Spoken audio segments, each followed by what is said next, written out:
Microphone check, microphone check. And clap. Doing alright on the mic there?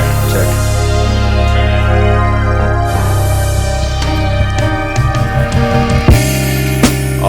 Alright. Let me turn this mic a little bit that way. Perfect. Let me get another mic check from you. Check. Beautiful. Sound great. Okay, this is the ATP podcast, Around the Post with your boy Jay. Fig GPT is in the building, computing all things tennis. And it is a great time of the year. It is US Open time. Obviously, some upsets have already happened. Some non-surprising things have happened. There's some interesting draws. Where do we start? Yes, we're going to start with the WTA. This was prior to the US Open. Mm-hmm. Iga has been 117 weeks in the number one spot. Mm-hmm. That is 8th overall. She is 4 weeks behind Ash Barty. Will surpass her for 7th all time. Mm-hmm. What are your thoughts there? Yeah, she's rolling. She's rolling along, and the real question is, where do we think she peaks at? How far do we think she'll make it? Wow. Well, making it over 300 weeks, that's Steffi Graf level. I mean, I could see her getting to around Martina Hingis. That's about 209 weeks. Mm-hmm. I think she could surpass that. Pressing 300 would be kind of that's tough. Yeah. So I don't know. What are your thoughts there? I would ballpark. I could see her being top 5. I think number 5 is probably a good round number for me. But once again, it does just depend on the level of competition she has. Who's to say what can happen between now and a couple years from now, so we'll see. She has some rivals right now, but no one that I feel like is going to knock her out the number one spot. Maybe they trade for short stints of time. I don't see anyone really taking the spot for a long period. That isn't Iga Swiatek on the tour right now. Yes, Sabalenka's knocking. She did beat her in Cincinnati. Yeah. And she is considered the favorite to win the women's tournament. Yeah. So I was going to get to, to Emma Raducanu, but since we just mentioned Sabalenka, we'll just get to her. Okay. So she had a very cute exchange with a fan. Mm-hmm. There was a young fan below the age of 10 who dressed just like her, even had the tattoo. Mm-hmm. And Sabalenka just went to her, wanted to sign everything, take pictures with her. Mm-hmm. What are your thoughts? That's cool. It's funny to see a kid that small really being a diehard fan of a player like that, but I love to see it. Sabalenka to me is one of the good role models on the women's tour. I think she's got a good personality, good head on her shoulder. She's passionate. She's a good influence. So it's cool. It's cool to see. It's funny seeing the little tattoo on the kid's arm. Yes, that was pretty cool. Yeah. But now we're gonna talk about she built her best player. You're saying that Sabalenka built her best female player? No, it was a combination. We will get to that because this is interesting. We're gonna get to that. Okay. So she said for serve, forehand, backhand, and power. She mentioned herself. She said herself for all of those? Correct. Forehand, backhand, and power? And serve. And serve? And serve. Miss Double Fault? Mm-hmm. Okay. For return, she said Novak Djokovic. Okay. For speed, she said Alcaraz. Okay. For mentality, she said Iga. Really? Yes. And for strategy, she said Federer. Really? I like that one. So, what are your thoughts on her overall player? I think her picking herself for forehand and backhand is mind-blowing, but it really does speak to her self-confidence in her game. And power. Look, as far as power goes, Sabalenka is probably, if I were in her shoes, I would consider myself the most powerful woman tennis player. I would.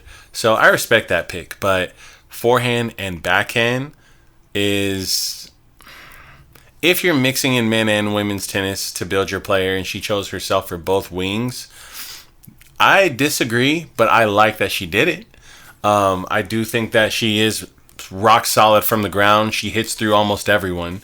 But yeah, I just a little surprised that she pulled a Zverev. Zverev's saying myself for everything he in these questions. But yeah, that's a little odd. I don't think that she's got a better forehand than Federer. Yeah. Stuff like that. So it's a little odd, but nonetheless, I like that she picked herself.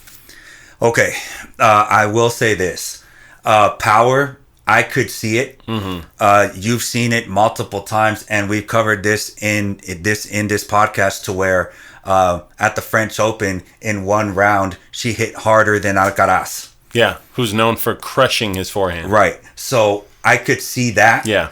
But the only problem is obviously women don't hit with as much spin as the men. Yeah. But power wise, it makes sense. I could see that.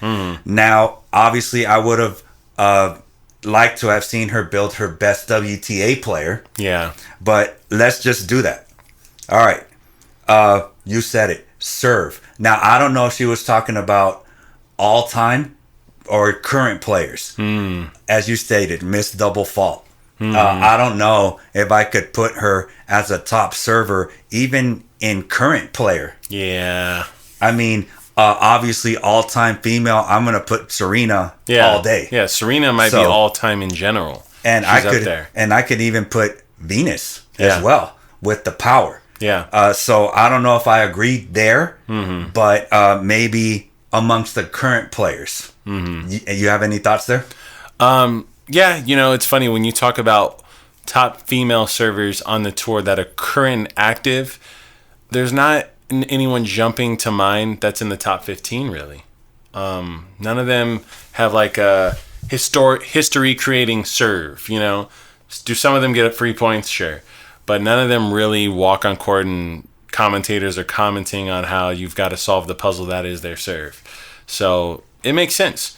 Obviously, like Rybakina, Iga, Sabalenka, the people who are rounding out our top 5, none of them have serves that transcend the sport.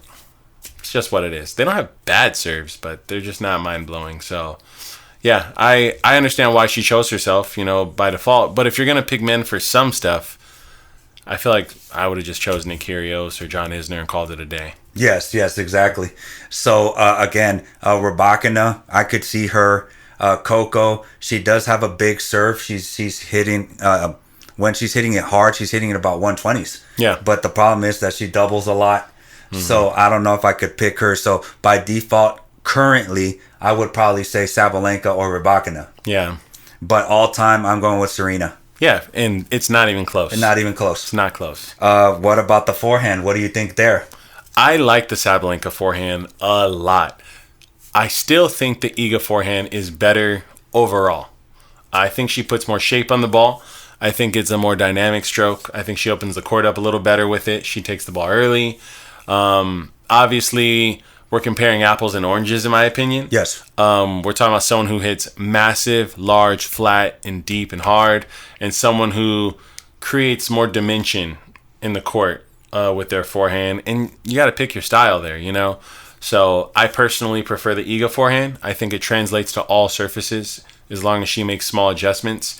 I don't think the Sabalenka forehand does great on clay. I think it really, clay works against her forehand instead of with her forehand. Versus with Iga, no surface to me works against her strokes. It's just on her to work with the surface. So that would be my only qualm there. But even still, I think Sabalenka, if you have to pick a WTA forehand, it should be one of your top 3 choices. Yes, I agree. Obviously, Rybakina would be another one. Yeah. Madison Keys has a big forehand as well. Naomi Osaka. I was about to say that. Yeah. Before you interrupted me, Madison Keys for a couple of years had the flattest and biggest forehand, even bigger than Sabalenka's by a couple miles. Yeah. And now you just said it. Naomi Osaka is another one who would be a big forehand as well. So, but I like your argument about Iga having more shape, the way it exits the court and all that. It's more deadlier, in my opinion. Yeah, she can exploit people's movement much better. Right. I like Iga's forehand. Also for when you're having an off day or you're fatigued, it works with your fatigue better, stuff like Right. that. So yeah, I'm a bigger fan of her style. And then power again. That's Osaka, Rybakina, Keys, or Sabalenka, in my opinion. Yeah. Who do you think is the biggest one? Sabalenka is my number one choice for power. I think she was right. Okay. You know what's funny is no one else who's ever built their GOAT has even discussed power. Yeah. But you know she did it because she has the number one spot. That's why she discussed it. Right. I could see that. You know what I mean? Yeah. It's kind of like if you asked, for example, Fernando Gonzalez or someone, you know, Another massive forehand. Yes. another massive forehand to talk about their building their perfect player, he'd probably go power myself, you know, because he hit that hard. But if you went and talked to someone like Goffin, he's not bringing up power in his perfect player because it's not relevant. So it's an interesting thing to hear her say, but I do love that she did it. Yes. And now for speed on the WTA, for me, it's either going to be Coco Gauff. Mm-hmm. For sure. She covers the court really well. She does. Iga is starting to cover the court a little better than she would. Mm-hmm. But athleticism-wise, I'd have to go with Coco. Yeah. What about you? Yeah, I think Coco is the best overall athlete in the top 5. And I think, honestly, her athleticism is what's keeping her in the top 5 because I think the rest of the top 5 are a little more complete technically in their tennis game than she is. So, you know, I think it's a good thing for Coco because it's an opportunity for her to ascend versus some of these other players who I find a little more overall complete, have less to their ceiling seems a little lower from where they're currently at. But yeah, it's interesting to see that I give Coco athleticism, but I probably don't choose Coco for forehand, for power, for serve, for return. I think there's a conversation on backhand to be had, and that's it. And she's rounding out the top 5. Yeah, you're right. Very interesting. I agree 100% with the mentality. Iga for sure. Yeah. What about strategy on the women's side? Strategy on the women's side. I like Paolini. Yeah. She's been winning without major weapons. Opening up the court with short court game, deep balls, loopy balls, slices, chips, side spins, lobby balls. Finding ways to beat people without hitting right through them. Yes. So she's probably, it might be a recency bias, but that's kind of who I think of right away. Someone who's just finding ways to win on multiple surfaces and doing it without hitting through people. To me, that screams it. Yeah. Yes, and she's doing it. Yeah. I agree. That's a very good choice. And then lastly, return to serve on the WTA side currently. Return to serve on the WTA side currently. Who did I just see standing inside the baseline cracking returns? I just saw someone doing it. I feel like I'm drawing a blank. Well, all time Serena used to step it well inside. To me, Serena's the number one if we talk historically. Yes. Serena is my all-time favorite serve returner on the WTA side because she'd be standing 4 feet inside the baseline in a U.S. Open semifinal and just staring at her opponent serving. Yes, exactly. And just club their ball.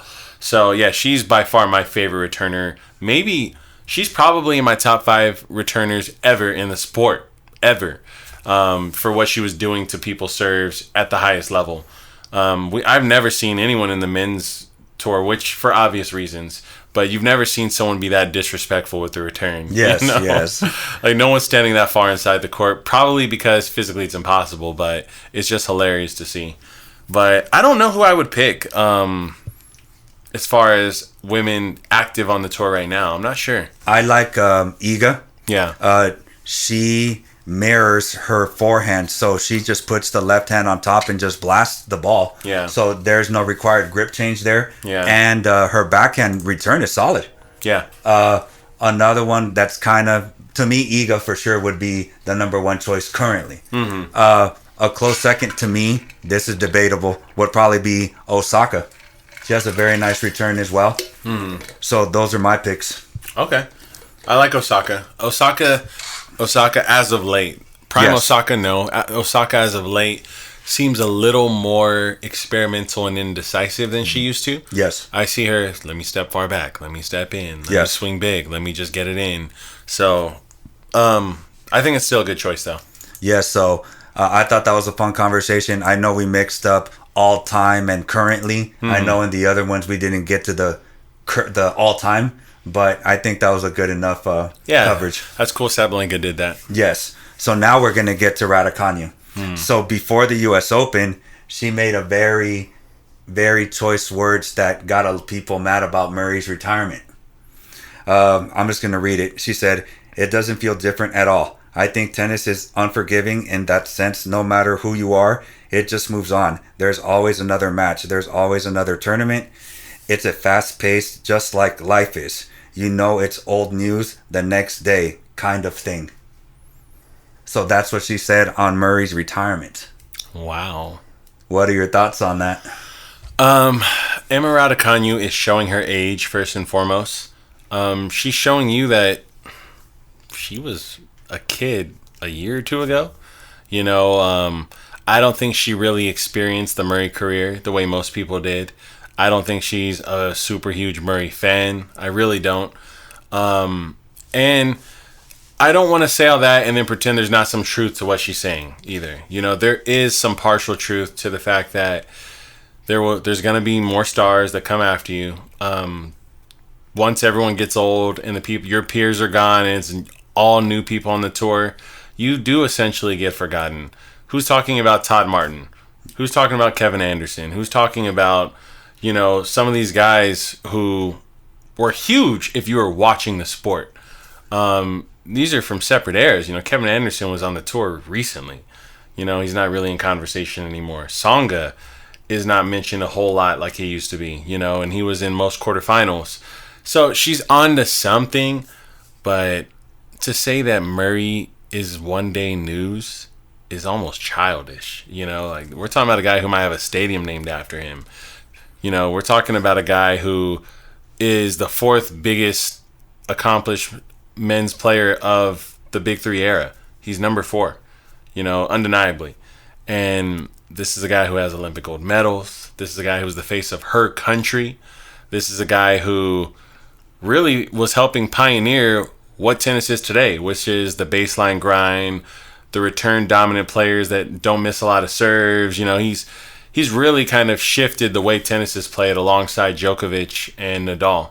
So I think what she's saying is relevant to a lot of players, just not Andy Murray. I don't think he's a here today, gone tomorrow kind of guy. I really don't. You know, I think people will be talking about Andy Murray for years. I get what she's saying, but at the same time, yes, the way she worded it, it's offensive. Yeah. So it makes sense, but again, it's very offensive. Yeah. And I mean, she turned him down for the mixed doubles. So, but she's not a Murray fan. She's not. Maybe not. But people are definitely turning on her. She lost to Sophia Kenin in the first round at the U.S. Open. That was a popcorn match of former U.S. Open champions.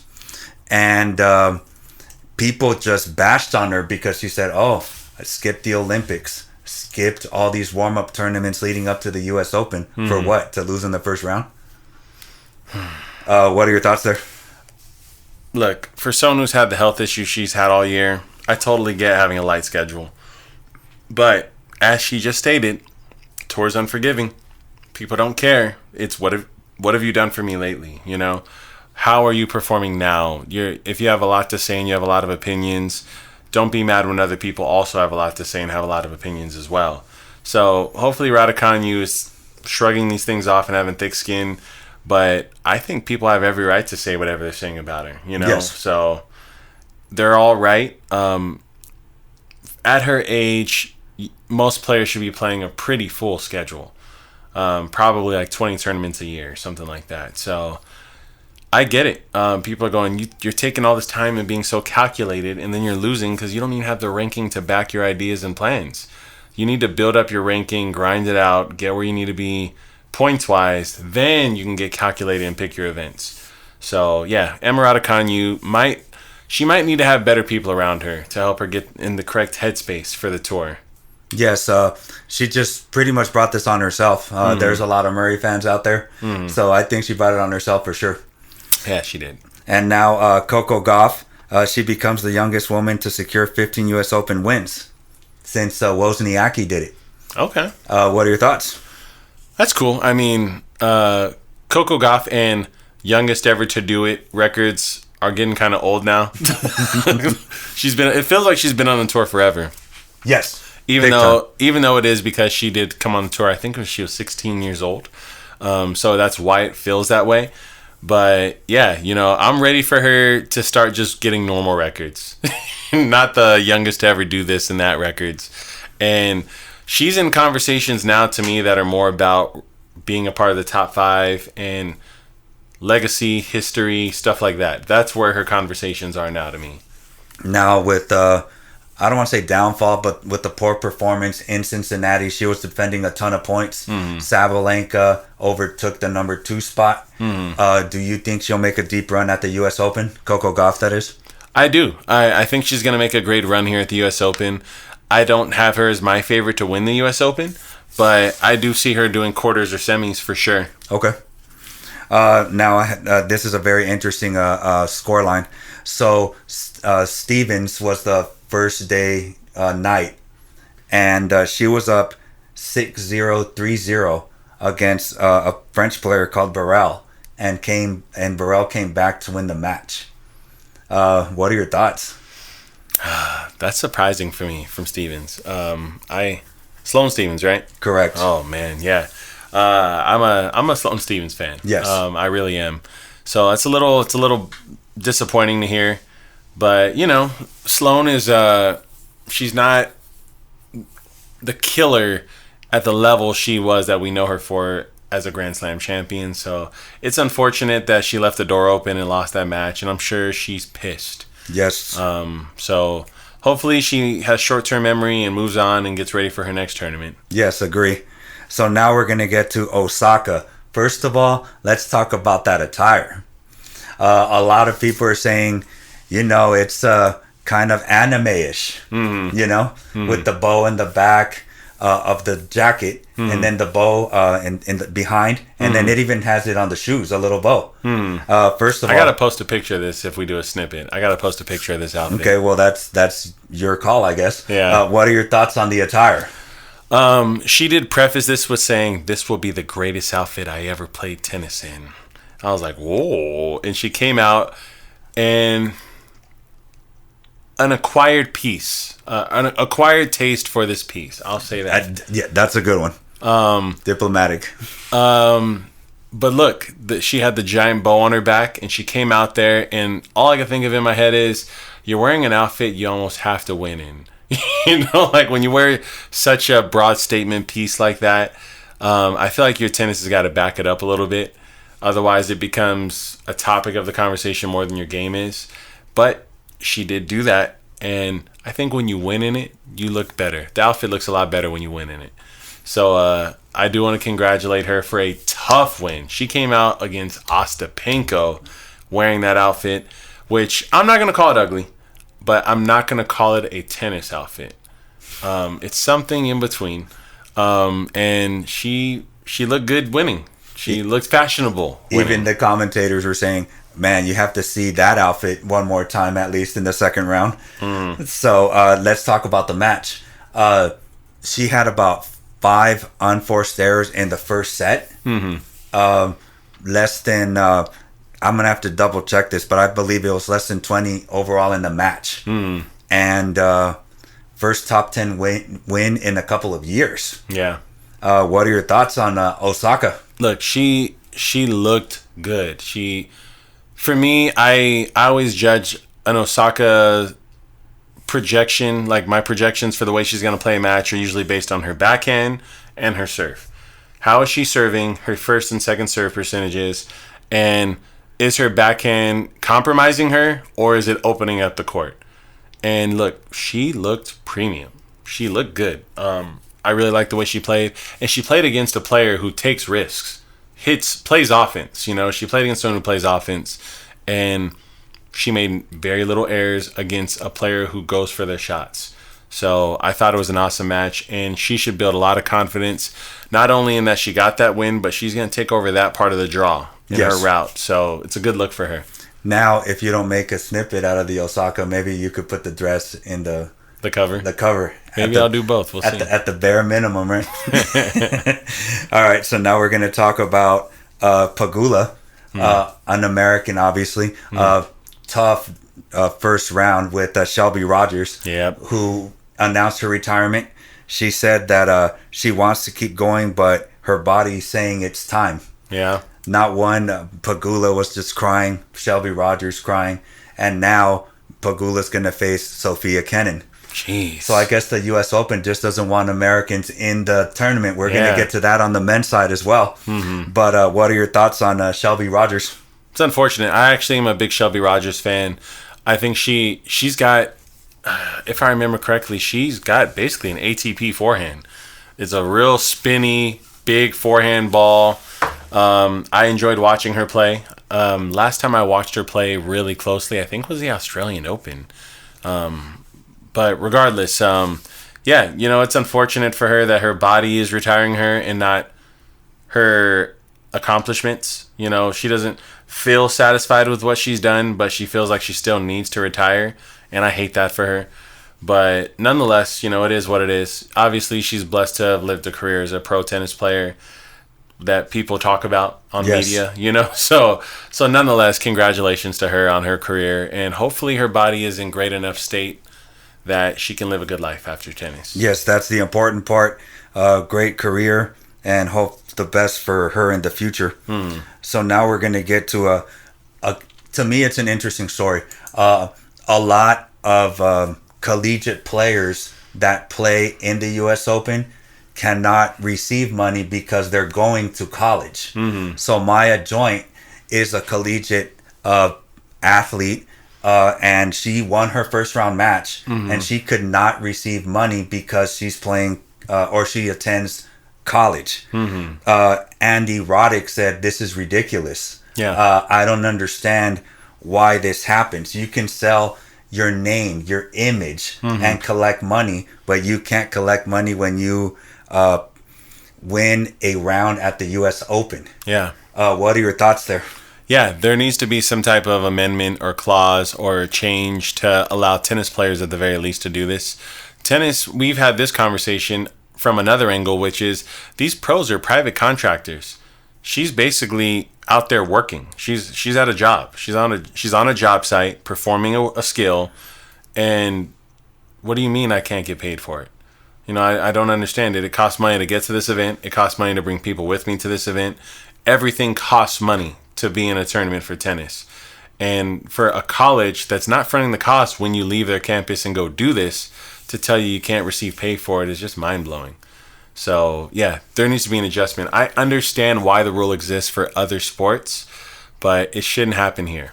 Yes, Roddick tweeted, "It's absurd to me that a college athlete can take money from a local car dealership but can't accept prize money from the U.S. Open." Yeah, it's weird. Yes, and then there was a case here of a gymnast.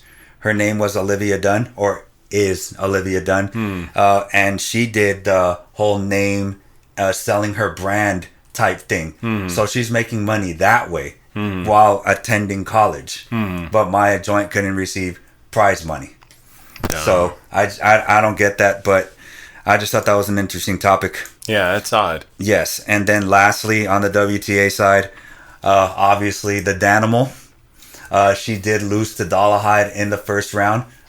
Again, American on American. You get the theme here. At the end of the match, they were going to give her a celebration. Walked away. She was like, "I don't need your celebration." And then she said in the press conference, "I'm not somebody that likes to celebrate my accomplishments." And then she compared it to Gaylord Fokker on Meet the Fockers, where it had the shrine. I don't know if you've seen that movie before or not, but the parents have the shrine of him winning 18th place and the ribbons and all that. She said, "I don't need that." And compared that to the celebration on court to Meet the Fockers. What are your thoughts on her not wanting to celebrate her career? I don't like the comparison because we're not celebrating that you lost in the first round. We're celebrating your career, which you have real accomplishments in. And also we want to appreciate what you've done for the sport and given to the sport. So it seems like she's a little bit in her emotions. Seems to be a common pattern with her. Yes. And trust me, I've lost these matches. Like, not at that level, of course, but I've lost the matches. And when people want to console you or celebrate with you or smile with you, I'm not in the mood for that. Nadal walked out on his. Yeah, like, I care about winning. I came here with the expectation of winning, and I didn't do that. I get why these athletes feel this way, but unlike them, I didn't have an extensive career at the professional level where people wanted to acknowledge my accomplishments and what I gave to the sport. If I did, I think I could be a little more open-minded.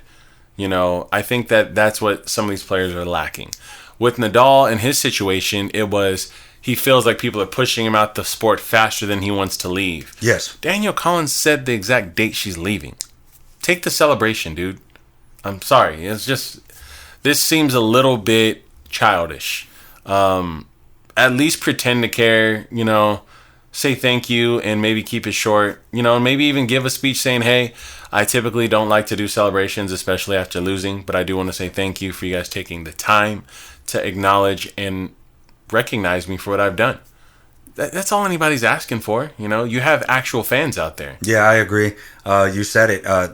People are pushing Nadal out.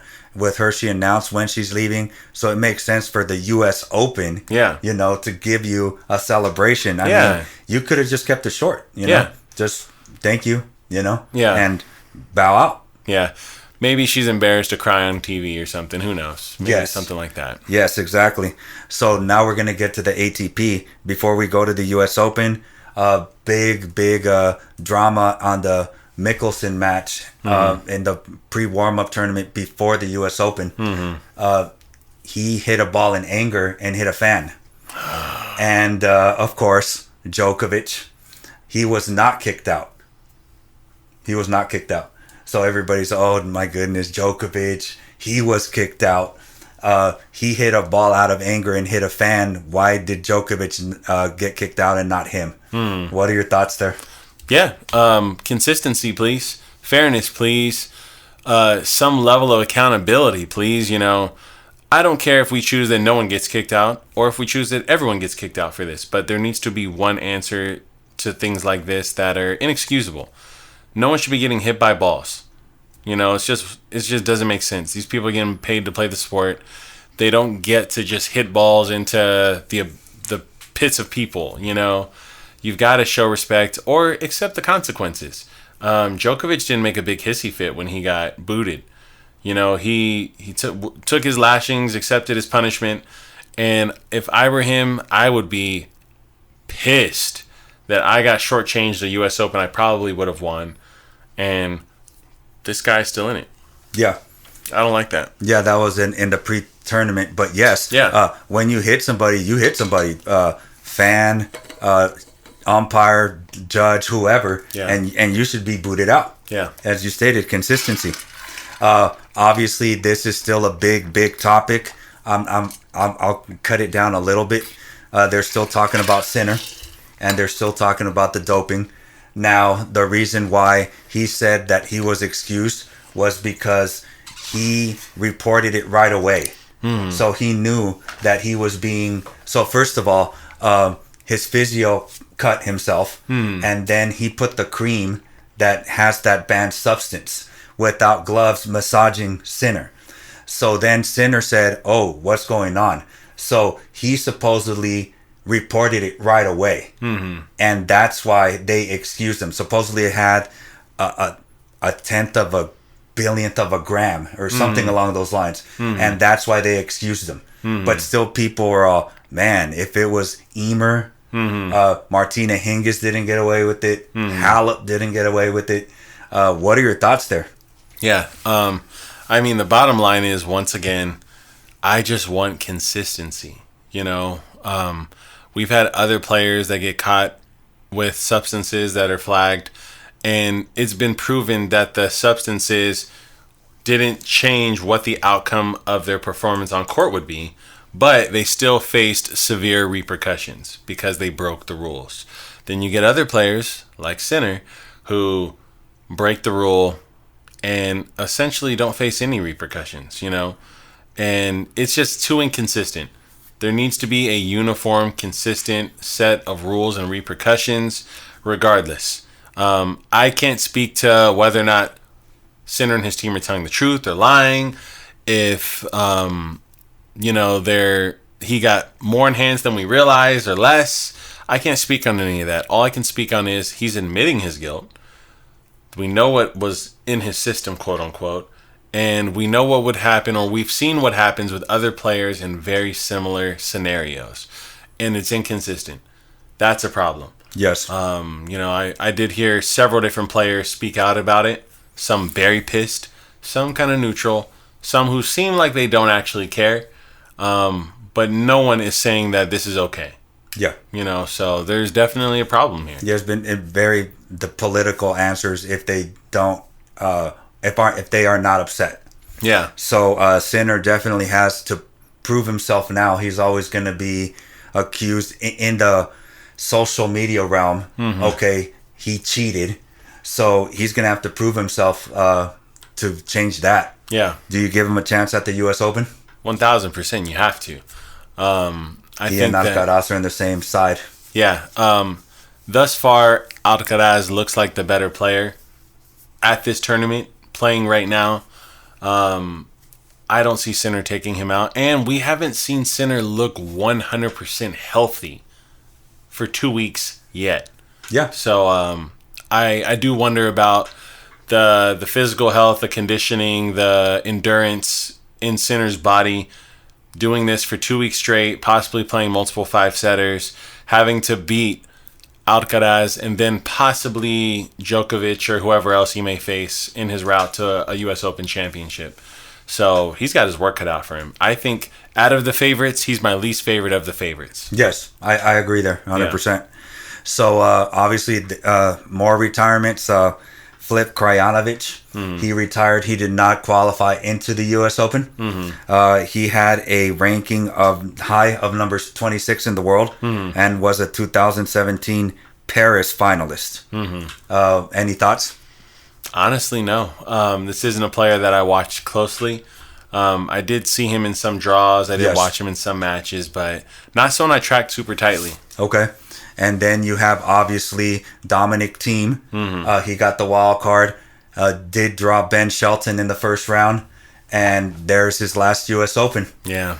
Any thoughts on the former U.S. Open champion? Yeah, I mean, a man who will be truly missed. A man who made history at the U.S. Open. A man who stayed for his ceremony. Yeah, you know, in this podcast, if you're a follower of this podcast, you know, I'm a huge Dominic Thiem fan. I love the journey he took to get to where he got and how he accomplished it and what he did to do it.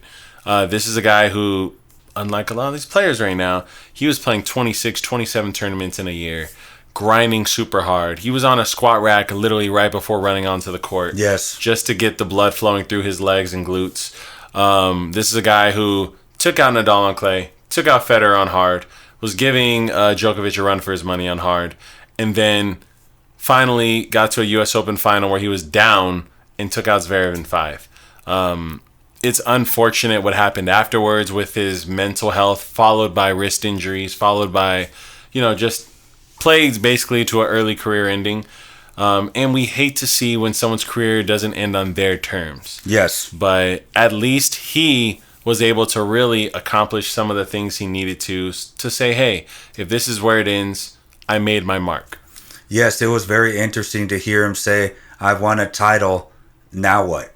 Yeah. I didn't expect that from him at all. I didn't either. But he got the title, and again, it's very unfortunate that he didn't get to go out on his terms. Mm-hmm. Prime Dominic Thiem was competing against anybody. Yeah. So, and it was amazing to see. Yeah. And now the other one is Diego Schwartzman. Mm-hmm. He did take a set off of Monfils, who is playing good ball, although he did lose today. Monfils, that is. Yeah. What are your thoughts on Diego? Diego is a guy who I think, like, Diego Schwartzman's like 5'6" or something, was giving Nadal a hard time on clay. Diego Schwartzman, in my opinion, is a guy who got everything he could get out of the sport of tennis for what he was blessed with as an athlete. I greatly respect what he's done. And look, it's hard to cut through on the tour at his size when you're grinding the way he has to grind.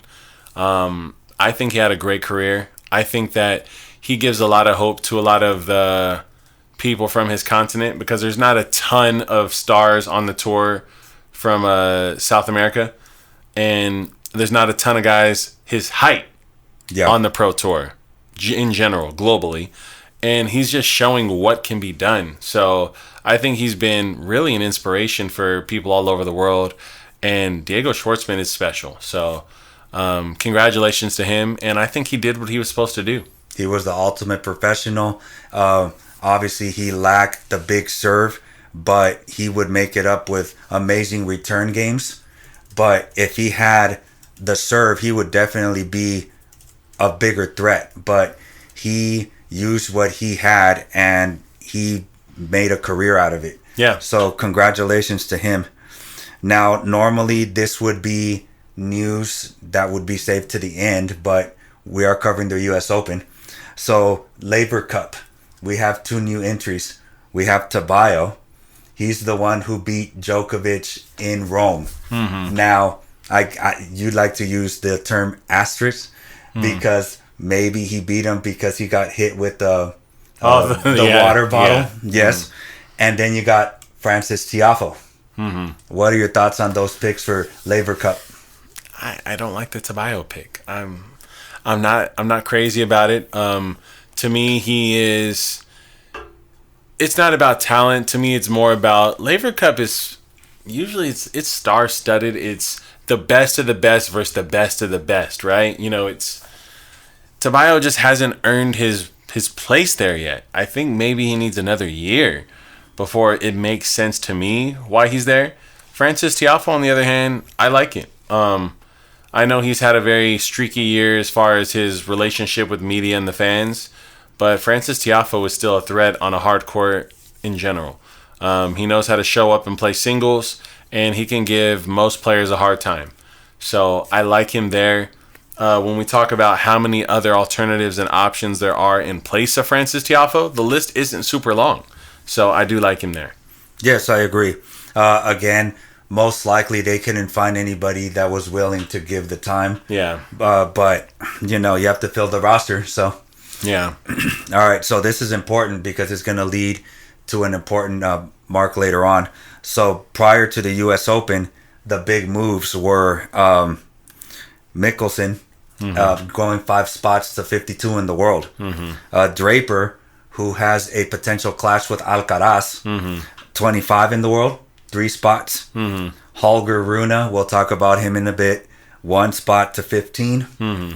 Ben Shelton went 1 spot up to 13. Mm-hmm. And the big move was Tiafoe, top 20 now, 7 spots. Mm-hmm. What are your thoughts?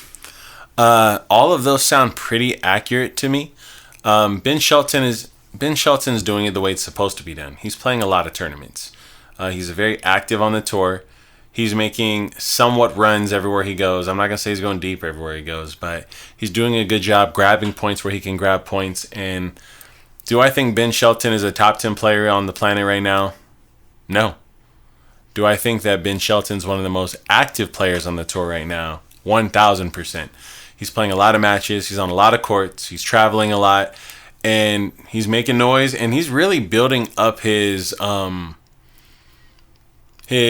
pro experience in a short amount of time. This is similar to what we saw Dominic Thiem do in the beginning, which was play everyone everywhere, and you have to get better if you're doing it the right ways. So I like that move. Michelson, I like that move. Francis, I just expect him to float in this top 20 range. To me, he's a ranked 10 through 20 guy for probably a good couple more years, and then we'll probably see him kind of taper off after that. That makes the most sense to me. But I think Francis is playing some of his best tennis still right now. Now, before getting to the draw, he was asked, who do you think is the next American to win a slam? Mm-hmm. This was prior to the U.S. Open, and he said Sebastian Korda. What are your thoughts on that pick? He sounds like he knows ATP podcast, but I like that pick because to me, Sebastian Korda is probably the most complete American tennis player. He doesn't have the holes in his game like a Shelton does. He doesn't have the streakiness that we might see from a Tiafoe here and there. And I just think he's super smooth. He's super clean and smooth. And it's really just him staying healthy and building up the confidence in his ranking. Yes, I agree. I like Korda. He is, to me, the most complete of the five. Obviously, Fritz has the proven commodity. He's the proven one. Paul has the speed, but to me, Sebastian Korda is the most complete. So I honestly like the pick. Yeah. And now we're going to get to the draw. With the draw, one of them's going to be out already. Tiafoe had to face Team first. He just beat Batista Agut. You mean Ben Shelton? Ben Shelton. Yeah. And now the matchup with Tiafoe. Yeah, they're playing each other. They're Shelton playing and each Tiafoe. other. And the winner most likely will get Djokovic. What are your thoughts on that heavy draw there? Well, I guess it doesn't really matter which one of them wins because Djokovic has both of their numbers. But I will say this. They ran into each other at the U.S. Open before. Right. And Shelton took it, right? Yes. Yeah. So who do you think takes it this year? Do you think it's Shelton again? No, yes, I do think it's Shelton for sure. Yes. And then we get this again. Yes. Shelton versus Novak Djokovic.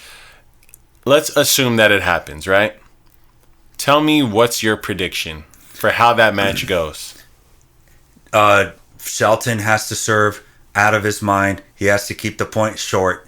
If Djokovic gets on a return and puts it deep in play, Shelton is done. Yeah. He is playing better from the baseline, but against Djokovic, that's a tall task to ask of. So he has to serve out of his mind. That's my prediction. I don't know if that was a prediction. Does he get a set? I think he could. Yeah. I think he could. Yes. How about you? I'm going Novak Djokovic takes out Shelton in straight sets. Okay. That's my prediction. Okay, that's a good one. And the reason why I brought up the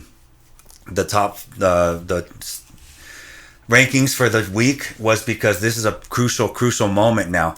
I can't find the exact stat, but this is the first time in over 20 something years that there's 5 Americans in the top 20. So that was the importance of the rankings of the week prior to the U.S. Open. Do you give Americans? What 5 do you think? Americans in the men's 20? In the men's 20. Okay. First of all, what are your thoughts on that? And do you think there's a Grand Slam coming up soon for an American? So the 5 is Fritz, Tommy Paul, Korda, Ben Shelton, and Tiafoe. Tiafoe just made the top 20. Okay. He's not a clown anymore. To be frank, to be totally honest, I don't see any of these guys winning a slam unless our top 5 guys are injured or not playing. I just don't see it. I don't see Shelton taking out Alcaraz, Sinner, Medvedev, Djokovic. They're just too rock solid from the baseline. I think Tommy Paul goes to war with these guys, but can't put together a quarter, semi, and final run at a slam 3 times in a row against those guys. Francis, we've seen what he does when he gives his absolute best against Alcaraz, and he just comes up just a little short. He just doesn't have that extra gear needed. As of right now, I don't see any of these guys cutting through and making it happen.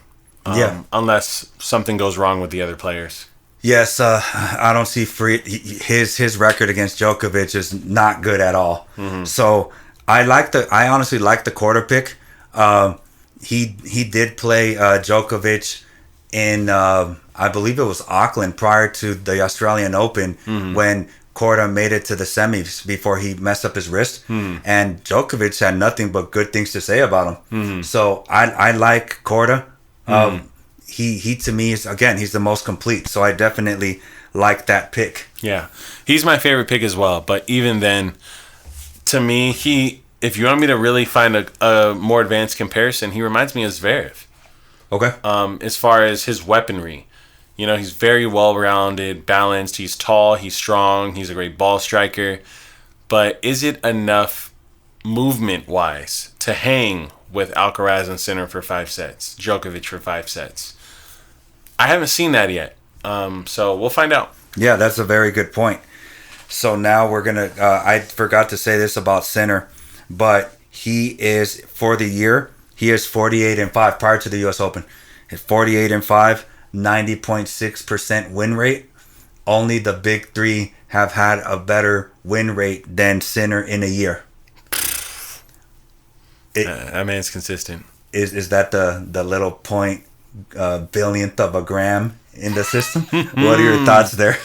Yeah, I mean, Sinner to me is just one of those guys that he reminds me of the big three in that if he shows up somewhere, he doesn't really have lows. He seems to always maintain his standard, and that's something I really like about Sinner. He's just rock solid. So, yeah, this isn't surprising to me. And it also, I think part of it is that he didn't play this entire season to, he's gotten rest. He did a good job of, I'm hurt, I'm injured, I'm out. Instead of trying to play through it and losing those matches you shouldn't lose. So, yeah, it's an impressive stat. I think he deserves it, and I think that it speaks to his future. Yes, he's a very good ball striker. Going from the platform to pinpoint serve has increased the speed, and he definitely is consistent. And now we're going to talk about the big upsets on the men's side. Holger Rune went down to Nakashima. Mm-hmm. Nakashima's 3-0 against Holger Rune. And then you have Felix out, and Stefanos, I guess he should have kept his dad. He went out to Kokkinakis. So let's talk about the two that belong to the generation that I would say is kind of lost. Mm-hmm. What do you think about FAA and Tsitsipas losing so quickly? Felix has just been, he shows us little shimmers of hope and brightness at the Olympics, and then goes down pretty quick at the U.S. It's unfortunate. This is the closest thing he has to a home slam. So you'd like to think that he will make some noise here, but yeah, Aliassime this is my guy that I want to do it. I want him to do it, and he just can't do it. Yes, and Stefanos, what do you think about him? Stefanos. So first and foremost, for Felix, let me just say this: he lost to Mensik. Yes, bad. He got beat by a break or two each set. And Mensik is an up and comer. Yes, but do you think that this should have happened the way it happened for Felix? I don't think so. Okay. No. I just wanted to make sure. Mensik is a good player, but I don't think Aliassime should have lost the way he did. Yeah. Because that takes me to the Tsitsipas versus Kokkinakis. And I think Kokkinakis, when everything clicks and aligns, is a top 25 player. Opinion. That's an opinion. But Thanasi has shown these moments of brilliance multiple times in the past. He's just a guy who is totally riddled with injuries and is always stuck playing 50 qualifiers and making it into main draws a lot, and then just losing in the first round because of his ranking. He really needs to get these points. The clock is ticking for him. Obviously, he won a slam with Kyrgios in doubles. We've seen him make a lot of noise when he first debuted on the tour. He made some noise. He had a big match against Federer. He's done some things to show you what he's capable of. I've watched him in person. Great first serve, great forehand. Backhand can be a little bit streaky, but when he was playing against Tsitsipas, he was opening that court up. He was opening that court up beautifully. And he was playing with a lot of guts, and he maintained his level the entire time. And he made Tsitsipas look worse than he is. And this could be a culmination of things, right? It could be the coaching, the stress off court, the relationship off court. We don't know what's going on with Tsitsipas, but I just don't want to make it sound like Tsitsipas is a pushover because he's still a premium talent on the tour.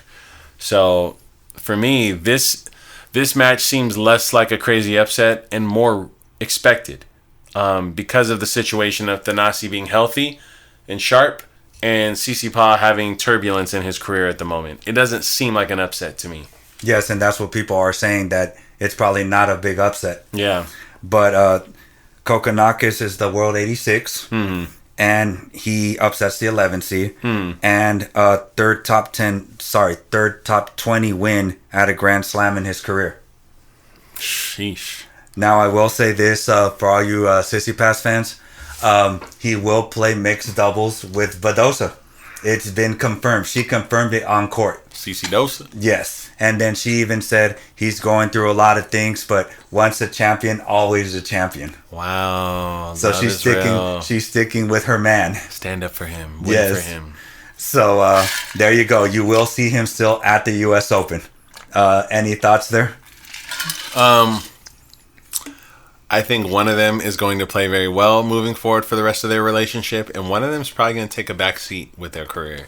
I don't know who it's going to be yet. I'm not making any calls, but it just seems like they can't both win together at the same time in singles. That's what it feels like. So we'll see. I was about to ask you. And then Holger Rune, as I stated, 0-3 against Nakashima. His serve just wasn't popping. There was nothing on the serve to really affect Nakashima. And he's taking a lot of risks going for a bigger second serve when Nakashima's just returning it as if it was a first serve. So it didn't affect him at all. And he had all the answers. What are your thoughts on Holger Rune's upset? Holger Rune, to me, I think that this is an upset, just because of the expectations he set for himself and for us to expect from him and what he's actually delivering. Holger Rune needs to make something happen very soon. The clock is ticking for him. I know I am part of the new big three. It's just not my time yet. Well, when is it time? You know, what's going to change? What's going to click for you? What are you doing to make it time? Because you're starting to lose matches we expect you and want you to win, you know? And this isn't a knock on Nakashima, who I think is a great player. Yes. I like Nakashima a lot. But Holger has separated himself verbally. You know, he's expressed that he is separating himself, and I'm not seeing it. Do you think it's a coaching issue, mental issue? It's all mental. And it's been mental since he debuted on the tour. It's the reason why I didn't like him at first when he entered the tour. You know, he's just a little nutty towards all the people he shouldn't be nutty towards. You know, my favorite nutty people are the ones who are nutty towards their opponent. When you start getting real nutty towards your box and your supporters and your fans and your family, I don't like it, you know. Direct that energy towards your opponent. Direct that energy towards the ball. Put that energy into the court. You know, you want to get real catty or weird or petty or dramatic, put it into the sport. He's having trouble funneling all that energy into the ball. And it seems to be exiting his body in other ways and places. And the focus just isn't there. The talent is all there. I think he's a premium talent. But, yeah, we need more from him mentally. Yes, he needs the right coach, honestly, that will calm him down, and give him the right tactics. I don't want to say that he needs a Ferrero similar with Alcaraz, but something along those lines would have definitely help him out. He needs someone that he undeniably respects and is willing to accept criticism from. Right. He seems to be unable to accept harsh criticism on court. He doesn't like when a plan's going awry. He doesn't like when plans are failing. His panic button hits and he seems to project onto his box. Right. Don't like it. No, I agree. And then lastly with Tsitsipas, his ranking won't move. I finally figured it out. He's losing so many matches so early, but why is his ranking not moving? His best career stat at the US Open is third round. That makes sense. He lost in the first. Yeah. So there weren't a lot of points to lose. Yeah. That's why he's right there. Yeah. So he found the formula that works for him. Mm-hmm. And then lastly, let's go with some history. Karen Khachanov, Dan Evans, 5 hours, 35 minutes. Longest US Open match ever. Dan Evans was down 1-4 in the fifth. came back to win the match. I believe he won 5 straight games. Oh my goodness gracious! To close that match. Jeez. What are your thoughts on the longest match ever? As cool as those sound, you don't ever want to have that record, because do you know what the record is for when someone has a longest match ever, how they do in the next round? That's true. They lose like 80% of the time they lose the next match. That's true. Because you just have no recovery time, and you go out there with noodle legs, aches and pains, and you just get smoked, you know? So, Dan Evans, I'm wishing you the best, buddy. But, yeah, I hope you do okay. He's playing tomorrow, or if you're listening to this podcast, he's playing today. And at least he's not playing a seeded player. That's a plus. Yeah, so, that's good. Yes. Yeah, maybe he has a chance. Yes, I was trying to look up. Can you look up the score with Evans and Hashinoff in the 5th? Yeah, so Evans Hashinoff was first set tiebreak to Hashinoff, second set tiebreak to Evans, third set tiebreak to Evans, fourth set 6-4 Hashinoff, fifth set 6-4 for Evans. Okay, yeah, so he won 5 straight games. He was down 4-1. So crazy. Yeah, Evans is just another one that's just consistently, I don't want to say he's consistently there, but he's a professional. He has a lot of weaponry, pretty big serve, volley, nice slice game. He's a constant professional, and good for him for winning that match. Yeah. And their quote afterwards, when they said, "How do you feel? What's on your mind after having the longest match in US Open history?" He said, "I just want to go to bed." That's a good response. End quote. Yes. So that's all I have for this episode. Is there anything you'd like to add? No, that's everything I got for us today. All right. In that case, next week we'll be back with not hopefully, but more scores and maybe some upsets. See you guys next week. US Open.